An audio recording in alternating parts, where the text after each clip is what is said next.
आप सबको जैसी जानकारी है, नरेंद्र मोदी जी के नेतृत्व में इस सरकार ने 9 वर्ष पूरी कर लिए हैं। और जैसी भारतीय जनसंघ के समय से विचार आधारित इस राजनीतिक दल के जो उद्देश्य और अपेक्षाएं लोगों की होती हैं उनको पूरी करना, उन पर खरे उतरना, उस उद्देश्य से ये राजनीतिक दल भारतीय जनसंघ से लेकर के भारतीय जनता पार्टी तक की यात्रा हमने की है।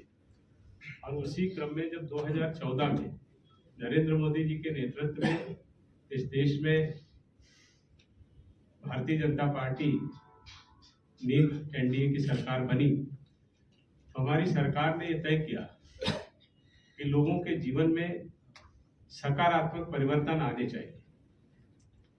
इस देश में बहुत सारी ऐसी चीजें करने के लिए शेष थी जो लोगों की स्वतंत्रता के समय से ही अपेक्षाएं थी, लेकिन वो पूरी नहीं हुई। प्रधानमंत्री जी ने तय किया कि हम अपने देश के जो कमजोर वर्ग के लोग हैं, जिनके जीवन जीने की सामान्य जरूरतें भी पूरी नहीं हो पाई हैं, उन जरूरतों को पूरा करना है। अपने देश में इंफ्रास्ट्रक्चर, बुनियादी ढांचा खड़ा करना है। देश की अर्थव्यवस्था को सशक्त करना, महिलाओं का सशक्तिकरण करना, किसानों की रोजगार बढ़ाना, किसानों की आमदनी को बढ़ाना, और उसके साथ साथ देश में एक ऐसा माहौल बने जिसमें आंतरिक सुरक्षा के साथ साथ सीमाओं पर सुरक्षा हमारी मजबूत और ताकतवर हो। शिक्षा नीति और स्वास्थ्य नीति के द्वारा इस देश के लोगों के कल्याण के लिए ज्यादा से ज्यादा काम किए जा सके, और उसके साथ साथ विदेश नीति के माध्यम से पूरे विश्व में भारत की संस्कृति, भारत के संस्कार, भारत की परंपराओं का दर्शन पूरे विश्व को कराया जाए। और उसी क्रम में 2014 में इस सरकार ने काम करना प्रारंभ किया, और लोगों की जो सामान्य जरूरतें होती है उनको पूरा करने के लिए हमने बड़े पैमाने पर काम किया। हमने 4 करोड़ से ज्यादा गहरी शहरी और ग्रामीण क्षेत्र में आवास बनाए। 11 करोड़ 60 लाख से ज्यादा शौचालयों का निर्माण किया गया भारत स्वच्छता मिशन के माध्यम से। उज्ज्वला गैस के माध्यम से हमने 9 करोड़ 60 लाख ऐसे परिवारों को फ्री एलपीजी गैस के कनेक्शन दिए। साथ ही साथ 11 करोड़ 62 लाख ऐसे परिवारों में हमने शुद्ध पेयजल जल जीवन मिशन के माध्यम से पहुंचाने का काम किया। 2 करोड़ 62 लाख घरों में बिजली के फ्री कनेक्शन उपलब्ध कराए गए। साथ ही साथ स्कूलों के प्राइमरी जो स्कूल हैं उनमें शिक्षा की गुणवत्ता के साथ साथ नई शिक्षा नीति के द्वारा हमने ऐसा प्रयास किया है कि मातृभाषा के जो भी उसकी मातृभाषा हो उसमें उसका अक्षर ज्ञान और प्रारंभिक शिक्षा प्रारंभ हो। और उसके साथ साथ शिक्षा नीति में गुणात्मक परिवर्तन करते हुए हमने न केवल primary school, junior high school की संख्या बढ़ाई, बल्कि विश्वविद्यालय भी हमने पिछले 9 वर्ष में 390 विश्वविद्यालय बनाए और 1500 से ज्यादा महाविद्यालय हमने बनाए। आईआईटी की अगर आप बात करें तो पहले केवल 7 आईआईटी अपने देश में होती थी। हमने 9 वर्ष में 15 आईआईटी नए बनाए और आज 22 आईआईटी हमारे देश में है। आईआईएम की संख्या पहले केवल 7 थी इस देश में, 9 साल में हमने 16 नए बनाए और अब 23 आईआईएम हमारे पास है। ट्रिपल आईटी की अगर बात करें तो पहले केवल 8 ऐसे सेंटर थे, हमने 16 नए बनाए, अभी 24 ट्रिपल आईटी सेंटर हमारे यहाँ है। एम्स की बात करें तो पिछले 67 वर्ष में केवल 7 एम्स थे, अभी हमने 9 वर्ष में 15 नए एम्स बनाए, आज 22 एम्स हमारे देश में कार्यरत है। मेडिकल कॉलेज की अगर बात करें तो 700 मेडिकल कॉलेज हमने 9 वर्ष में बनाए।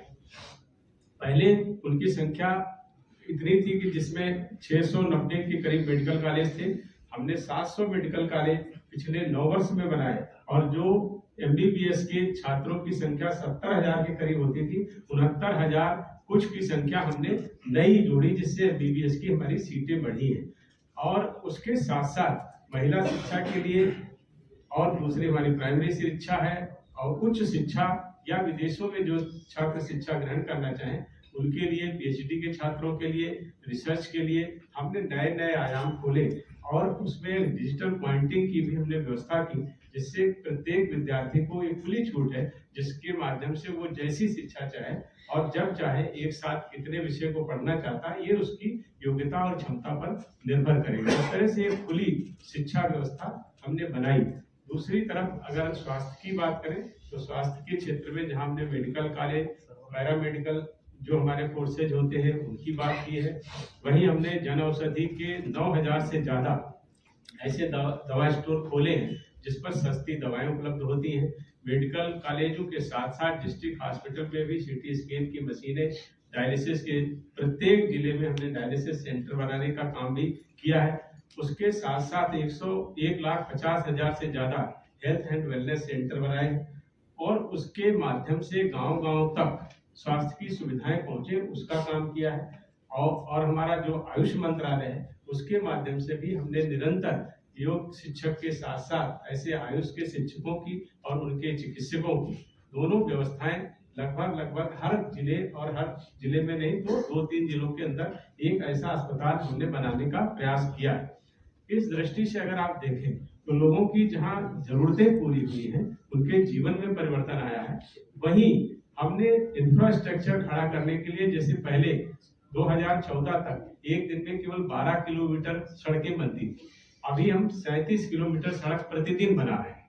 अगर आप प्रधानमंत्री ग्रामीण सड़क योजना की बात करें तो अभी हम लोग 4 लाख किलोमीटर से ज्यादा सड़कों का निर्माण कर चुके हैं और 99.4% गांवों को हमने पक्की सड़कों से जोड़ दिया है।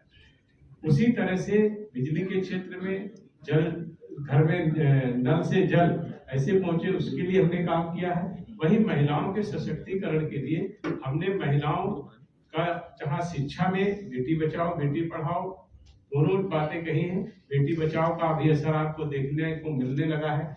2020 तक जब जो हमारा लिंग अनुपात था वो बढ़ना शुरू हुआ था, वो 970 के करीब आया था। आज हम कह सकते हैं 2021 में जो रिपोर्ट है लिंग अनुपात की, 1000 पुरुष पर 1020 महिलाएं हमारे देश में उस लिंगानुपात को हमने प्राप्त कर लिया है। महिलाओं की जो गर्भस्थ स्थिति में या प्रसव के समय में मृत्यु दर होती थी उसको हमने कम किया है, शिशु मृत्यु दर को कम किया है। उसके साथ साथ पोषण के क्षेत्र में महिलाओं को संपोषण मिले, मातृ वंदना योजना, ऐसे कई अनेकों योजनाएं चला करके आंगनबाड़ी केंद्रों के माध्यम से, आशा बहुओं के माध्यम से और अपने हेल्थ वेलनेस सेंटर के माध्यम से इंस्टीट्यूशनल प्रसव जहां प्रारंभ किए हैं, वहीं महिलाओं और बच्चों के पोषण के लिए हमने बड़ी कार्रवाइयां की हैं। टीबी मुक्त भारत बने उसके लिए हमने काम किया है। और जो इंद्रधनुष योजना के माध्यम से टीकाकरण होता था वो 5 करोड़ से ज्यादा टीकाकरण हमारी सरकार ने किया है और लगभग ऐसे हर व्यक्ति तक और हर माता और हर शिशु तक हम पहुंचे हैं जिसको उस टीकाकरण की आवश्यकता थी। और अगर कोविड का काल देखेंगे तो हमने अभी तक 220 करोड़ टीकाकरण किया है, जो पूरे विश्व में सबसे बड़ा अभियान है। इससे बड़ा अभियान आज तक विश्व में किसी देश ने नहीं किया है। और उसके साथ साथ हमने 30 करोड़ ऐसे वैक्सीन डोज 100 से ज्यादा देशों को भी उपलब्ध कराने का काम कोविड के काल में किया है। इस दृष्टि से देखेंगे तो हमने स्वास्थ्य के क्षेत्र में, शिक्षा के क्षेत्र में और महिलाओं के सशक्तिकरण की अगर बात करें तो महिला आजीविका मिशन के माध्यम से हमने 8 करोड़ से ज्यादा ऐसे महिलाओं को जोड़ा है। 80 लाख हमारे ऐसी समितियां बनी हैं जिसमें कम से कम प्रत्येक में 10 से 14 महिलाएं होती हैं। अगर 10 भी हम रखें तो 8 करोड़ महिलाओं को हमने आजीविका मिशन के माध्यम से जोड़ा है। उसके साथ साथ महिलाओं के स्वाभिमान और सम्मान के लिए हमने निरंतर काम किया है। जितनी भी आवासीय योजनाएं हैं, जल जीवन मिशन है या बिजली के कनेक्शन है, इसमें 70% से ज्यादा कनेक्शन या तो हमने महिलाओं को व्यक्तिगत रूप से उनके नाम है, नहीं तो संयुक्त रूप से महिलाओं का नाम हमने उसमें शामिल किया है। 80 करोड़ से ज्यादा परिवारों को हमने फ्री राशन या कम मूल्य पर राशन उपलब्ध कराने का काम किया है। और ये सब इसलिए संभव हो पाया क्योंकि हमारे प्रधानमंत्री जी ने 2014 में ही निर्णय कर लिया था कि सरकार कमजोर वर्ग की सरकार है, ये सरकार उन लोगों के कल्याण के लिए है। और उसी को लेकर के हमने काम किया, जिसका परिणाम यह भी आया कि लगभग जब हमने ये काम प्रारंभ किया तो 4000 फर्जी राशन कार्ड हमको मिले और 4 करोड़ की ही लगभग ऐसे एलपीजी के कनेक्शन भी मिले जो अवैध थे। उनको समाप्त भी किया गया है। वहीं किसानों की आय के लिए, उनकी आय बढ़े, इसके लिए हमने कम जमीन पर ज्यादा फसल हो, उसके लिए बीज, वैज्ञानिक तरीके और उसके साथ साथ फसल के संरक्षण की बात और फसल का पूरा दाम मिल पाए, उसके लिए हमने अनेकों योजनाएं प्रारंभ की, जिसके माध्यम से ई मार्केटिंग हो, ई रेल हो, ई हवाई योजना हो, इस तरह से भी हमने जोड़ा और साथ ही साथ खेत पर ही किसान की फसल बिके, इसके लिए भी हमने प्रयास प्रारंभ किए और उन सबके परिणाम आज हम लोगों को दिखाई दे रहे हैं। साथ ही साथ पूरी दुनिया में जब आपने देखा आर्थिक स्थितियां इस तरह की हो गई, पूरे विश्व में आर्थिक चुनौतियां बड़े पैमाने पर बढ़ रही थी। जो बड़े विकसित देश थे, उन विकसित देशों की स्थिति भी डावाडोल होने लगी। उन लोगों ने अपने अपने तरीके से इस स्थिति को संभालने का प्रयास किया था, लेकिन प्रधानमंत्री नरेंद्र मोदी जी का दृष्टिकोण अलग होता और उन्होंने उस दृष्टिकोण को अपनाते हुए 20 लाख करोड़ का उस समय पैकेज दिया था कोविड के काल में, और वो इंफ्रास्ट्रक्चर के लिए दिया था। उसी का विस्तार अभी आपने 2023-24 के बजट में देखा होगा, जिसमें हमने बुनियादी ढांचे में को बढ़ाने के लिए 10 लाख करोड़ का बजट दिया है, जो पिछले वित्तीय वर्ष में 7.5 लाख करोड़ का था, अब कि हमने उसको 10 लाख करोड़ किया और कोविड के काल में 20 लाख करोड़ किया। मोदी जी ने तय किया सीधे जेब में पैसा डालने की बजाय हम लोग इस तरह से काम करेंगे कि इंफ्रास्ट्रक्चर, उन्होंने एक जो इकोनॉमी का हमारा एक सर्किल होता है, उसमें ये होता है कि रोजगार आया तो काम मिला तो आमदनी हुई तो व्यक्ति बाजार में जाएगा तो आय बढ़ेगी तो टैक्स कलेक्शन बढ़ेगा तो जीडीपी बढ़ेगी और जीडीपी बढ़ेगी तो देश की आर्थिक वृद्धि दर में मजबूती आएगी और आर्थिक स्थिति ठीक होगी। और उसी लिए उन्होंने उस समय सीधे पैसा डालने की बजाय इंफ्रास्ट्रक्चर बढ़ाने का काम किया और 20 लाख करोड़ का पैकेज कोविड के दौरान दिया, जिसके कारण आज पूरी दुनिया भले आर्थिक चुनौतियों से जूझ रही हो, लेकिन भारत आज पूरी दुनिया की सबसे तेज गति से चलने वाली आर्थिक व्यवस्था है। ये हमने किया और उसके साथ साथ मोदी जी ने एक फार्मूला 2014 में ही तय किया था। जन धन योजना के जो खाते खोले गए थे, उस समय लोग उसका उपहास कर रहे थे, ये खाते क्यों खोले जा रहे हैं, क्या हो रहा है, लेकिन आज मैं आपको बताना चाहता हूं, हमने जनधन के 48 करोड़ से ज्यादा खाते खोले और उन 48 करोड़ खातों के माध्यम से हमने ऐसी सभी जन उपयोगी योजनाओं का पैसा जो डायरेक्ट बैंक से हमने उनको ट्रांजैक्शन किया है, वो अमाउंट है 25 लाख करोड़। 25 लाख करोड़ का अमाउंट हमने 9 वर्ष में उन जनधन खातों के माध्यम से लोगों के खाते में ट्रांसफर किया है और उसमें जो लॉजिस्टिक का ही खर्च होता है वो 2,73,000 करोड़ रुपया हमने बचाया है। जो वास्तव में उसको खर्च होता वो हमने बचाया। और उसके साथ साथ मैं एक बात आपको और याद दिलाना चाहूंगा कि ये जनधन खातों ने न केवल जो आज हम धरातल पर देख रहे हैं उन कामों को करने में हमारी मदद की है, बल्कि एक प्रधानमंत्री किसी समय में थे, वो ये कहते थे कि 1 रुपया वहां से चलता है तो 15 पैसा यहाँ आता है। अगर वही हिसाब आप लगा लो, जनधन खातों के माध्यम से कितना बड़ा फायदा हुआ है इस देश को। ये प्रधानमंत्री जी की योजना थी, उनकी दूरदृष्टि थी। नहीं तो आप ये देखें 25 लाख करोड़ का ट्रांजैक्शन हमने इससे किया है, आप 86% इसमें से गायब कर दीजिए, कितना हो गया 20 लाख करोड़ से ज्यादा पैसा जो लोगों के काम आया, वो अगर वैसी सरकारें होती तो नहीं आता। इस दृष्टि से एक ये बहुत बड़ा रिफॉर्म था जो प्रधानमंत्री जी ने जनधन योजना के माध्यम से किया था।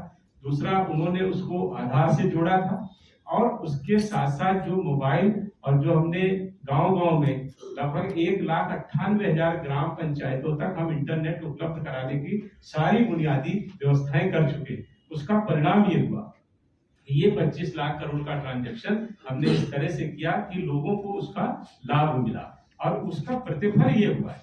ये जहां इससे भी रोजगार मिला, बुनियादी ढांचे हमने खड़े किए, सड़कें बनाई, रेल की लाइनों में तेजी से इजाफा हुआ, स्टेशन बनाए, वहीं एयरपोर्ट 74 थे कुल 2014 में, आज 148 है। 74 हमने 9 साल में बनाए, 74 पहले 67 साल में बने थे। इस दृष्टि से लगातार जो लोगों को रोजगार मिला, उस रोजगार के माध्यम से बाजार में तेजी आई और बाजार में तेजी का परिणाम यह है कि आप देख रहे होंगे जीएसटी, जिसको लोग पहले कहते थे अभी भी कई ऐसे लोग उसको कहते हैं गब्बर सिंह टैक्स, जो हताश और निराश लोग हैं वो इस तरह की बातें कर दें। लेकिन अगर आप देखेंगे तो जब ये जीएसटी हमने इसको इंट्रोड्यूस किया था, उस समय हमारा लक्ष्य था कि हम 1 लाख करोड़ प्रति माह का हमारा जीएसटी कलेक्शन होगा। लेकिन आप सबको जानकारी होगी कि अभी कलेक्शन जो हमारा अप्रैल माह का हुआ वो 1,68,000 करोड़ हुआ। उसके बाद जो मई का कलेक्शन हुआ वो 1,55,000 करोड़ रुपए का हुआ, 1,55,000 करोड़। तो ये जो 1 लाख करोड़ से ये जो पैसा बढ़ता जा रहा है, ये भी भारत की आर्थिक स्थिति मजबूत हो रही है, उस तरफ इशारा करता है। उसी का परिणाम है कि आज विश्व की बड़ी बड़ी एजेंसियां ये कहने लगी हैं कि अब विश्व में जो जीडीपी का है, जो आर्थिक वृद्धि है, उसमें भारत का हिस्सा लगातार बढ़ता जा रहा है। और उसका एक कारण यह भी है कि हमारा जो एक्सपोर्ट था वो और जो इंपोर्ट होता है उसके बीच के अंतर को व्यापार घाटा हम कहते हैं। वो व्यापार घाटा भी पिछले महीने, जो पिछले वर्ष का हमारा मई का महीना था, उससे अब की मई के महीने में 35% के लगभग कम हो गया है। ये सब चीजें दर्शाती है। जो मैन्युफैक्चरिंग का है वो भी हमारा बढ़ा है। हमारा जो रक्षा क्षेत्र में हम जो मैन्युफैक्चरिंग करते थे वो भी बढ़ी है, वो 300% की उसमें वृद्धि हुई है। इस तरह से हमने पूरा जो कलेक्शन हमारा बढ़ा, ये सारी चीजें बढ़ी, उनका प्रभाव हमारे देश की आर्थिक व्यवस्था पर पड़ा। और उस दृष्टि से आज पूरी दुनिया में जो मैसेज जा रहा है, जो बड़ी बड़ी एजेंसियां हैं, IMF है, ये सारे लोग कह रहे हैं कि ये समय आ गया है जब भारत नेतृत्व करेगा। एक समय था जब लोग कहते थे, जो बड़े विकसित देश होते थे, भारत की कोई प्रस्ताव जाता था तो कहते थे कि भारत क्यों,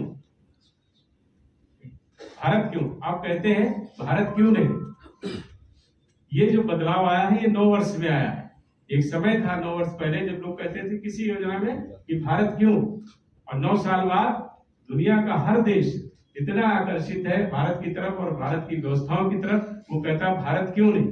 और उस दृष्टि से अगर आप देखेंगे तो विश्व में भी भारत की जो स्थिति बनी है वो इस कारण बनी है क्योंकि हमने पहली सरकार है जो अपने राजकोषीय घाटे को कम करती जा रही है। राजकोषीय घाटा आप जानते ही है, जो हम अर्निंग होती है और जो खर्च होता है उसके बीच से जो कैपिटल हमारा इन्वेस्टमेंट होता है उसको घटा करके जो पैसा बचता है उसको कहते हैं राजकोषीय घाटा।